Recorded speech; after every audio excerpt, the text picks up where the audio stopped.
Are you ready for tonight? By the way, let me pass a comment over last week's message. I was I've been humbled by the response of many people. This is not my first teaching on finances and the issues of financial supplies, but I think that for many people, and for some reason, maybe because of the reality of the times, sometimes messages are like light. You don't need it in the day, but now because it's getting darker economically, I think most people are coming into the sudden appreciation of the whole counsel of God, including teachings on this wise. And so there were so many responses, very humbling ones in fact, and testimonies that have followed these teachings. And a number of you sent emails commending how deeply you were impacted by the teachings, and for this I'm really grateful. But I just recall to respond. Some gentleman sent a text. Was it a text or an email? I can't remember exactly. Just asking a question that allow me a minute or two to respond, still concerning the teaching. And he said, Apostle, there are so many things to learn about finances. I'm not teaching about finances, but in the house of God, you receive everything, save for your consumption. Are we together? Praise God. And so he asked a question. He said, there are so many things, so many books, so many people speaking about finance. What should be, there's what we call for students area of concentration. You know that? Still remember? So when you have an elaborate course that looks like forever, sometimes you plead that they guide you on the areas of focus. And I was very inspired by that question, because for me, it showed that the individual, whoever perhaps following, one was following carefully as I taught, and then number two was clearly desiring to have this as his, I believe, he or her experience. So let me just say this. When it has to do with the subject of finances, there are so many things to learn, but so learning about finances is like learning about a car. You don't need to know every part and the way everything works to be able to drive. Are we together? Yes. Now there are those who are called mechanics or mechanical engineers or automobile engineers. They have that burden of learning everything, learning the dynamics. But for one who just wants to drive well and use the car to get to a destination, you save yourself the burden. It is always an advantage if you know the parts, but then there are just a few things you need to know. And if I am to summarize finances with respect to someone who just wants to prosper God's way and then to have enough resources to serve the purposes of God, allow me, I may break it down into just 5 areas where you really need to focus on. Number one would be your growth and transformation. One, that's the first thing you need to look at, your growth. You need to learn about the way finances work in the kingdom and then grow yourself spiritually. Anything in the kingdom starts with God as its epicenter, and that includes finances. So just because you are discussing the subject of finance does not mean you remove God or smuggle him somewhere. The equation remains the same. In the beginning, God. Once you compromise and you tamper with that formula and that sequence, there will be a side effect. So if I'm to help guide someone from point A to point B financially, my first talk with you will be to grow your spiritual life, because it's from the abundance of your spirit man that you are able to prosper God's way. Recall I told you it is possible to prosper financially not loving God, not knowing God, not respecting him, but there are other components that will be missing in your life. The peace that only he can bring, the joy that only he can bring, rest round about. Are we together? There was a man in the Bible called a rich fool. So that man was a fool for a reason. And it is godliness that take away the foolishness part while leaving the rich part. Are we together? Only a fool will say in his heart there's no God. So for that gentleman, focus number one on the area of your spiritual growth and transformation. We agreed last week that poverty is a spirit, is a mindset, and then there are various activities. You can change jobs, you can change location, but if carrying the same faulty thinking and under the influence of the same spirit, your outcomes will be the same. Are we learning? The second area to focus on will be to understand value. You must, or giving, let me say giving. You must understand giving. You want to prosper God's way. It's impossible to prosper God's way, in fact, any way, without understanding giving. Giving is a pivotal subject as far as becoming blessed, wealthy, and experiencing abundance in the kingdom. Giving in all its ramifications. Number three, you must focus on value, contribution, and productivity. If you're writing, start that statement. This is, it's not even my discussion, but I just felt stirred in my heart to respond to that gentleman. I'm showing you the areas to focus on. Value, contribution, and productivity. Value is a measure of your ability to provide solutions, to meet needs, and to solve problems. I'll say that again. A measure of your capacity to provide solutions, to meet needs, and to solve problems.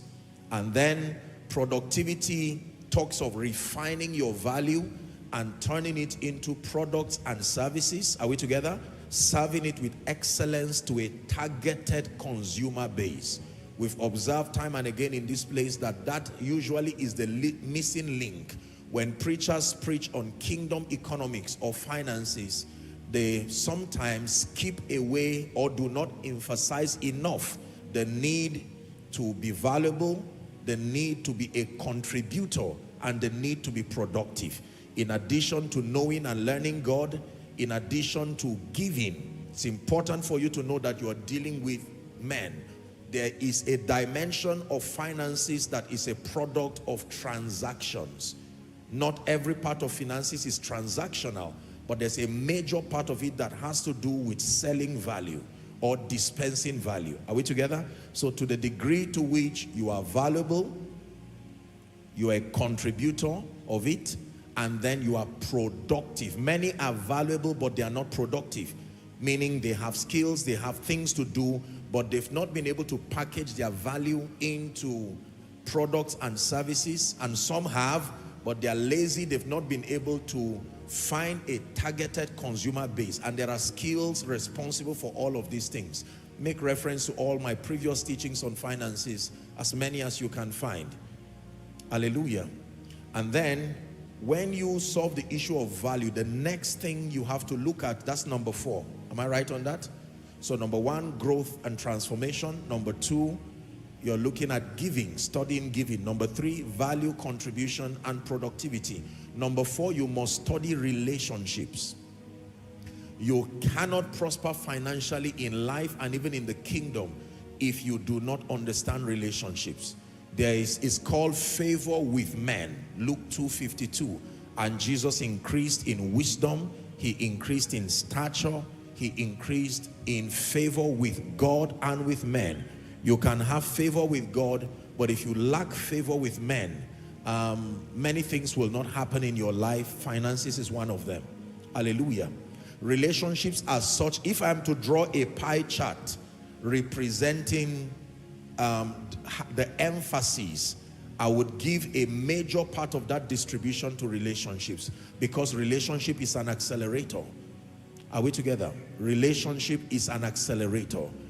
I can sell a drink for $1 or sell a drink for whatever that amount is, 200 naira, say for instance, and I will need 1,000 people to get to $1,000.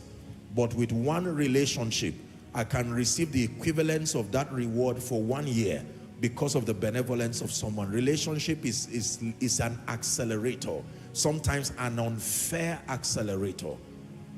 Hallelujah. And I've taught you that there are principles for commanding favor through relationships. One of it is the practice of honor. One of it is to be a mutual contributor to that relationship.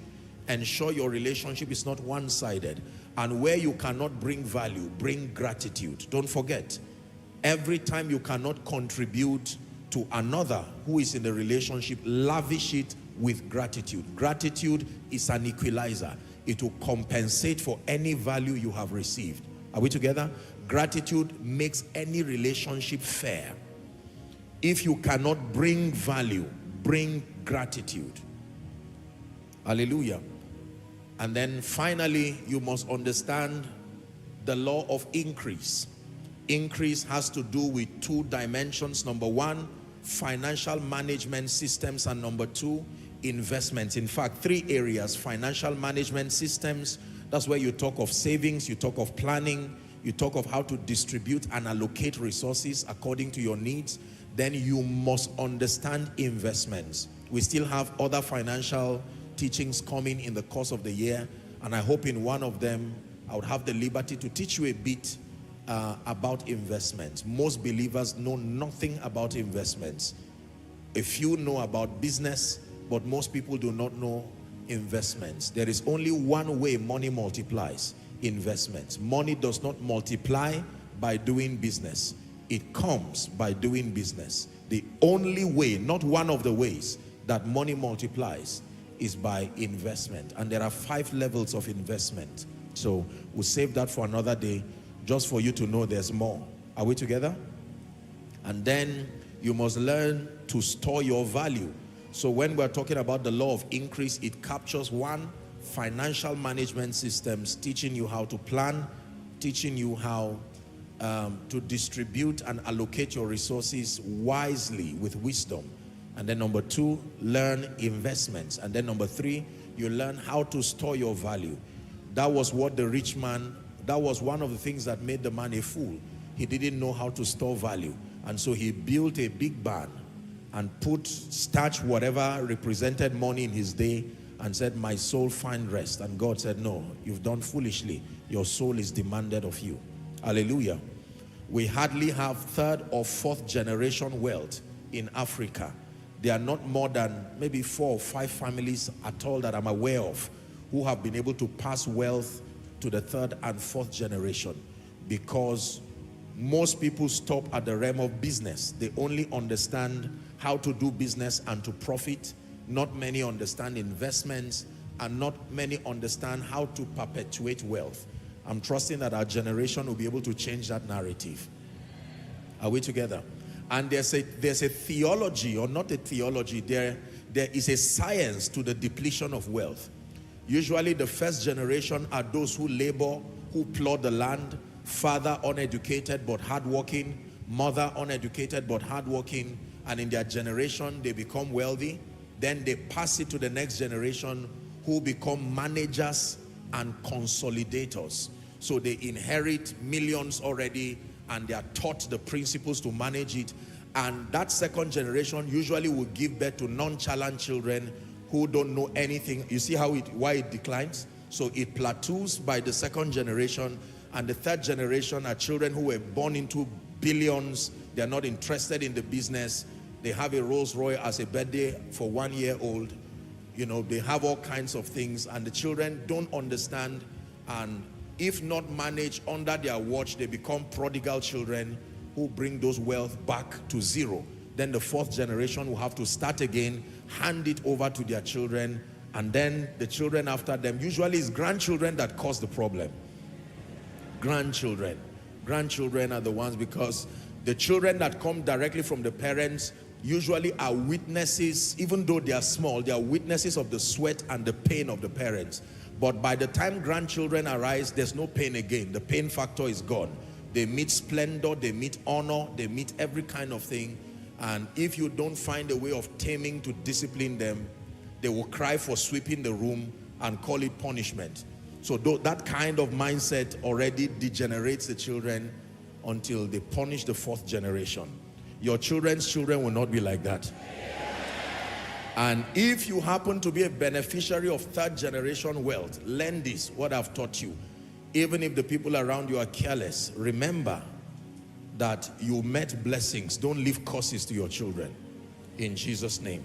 I hope I attempted that gentleman, and I hope it has helped someone tonight. Praise the name of the Lord.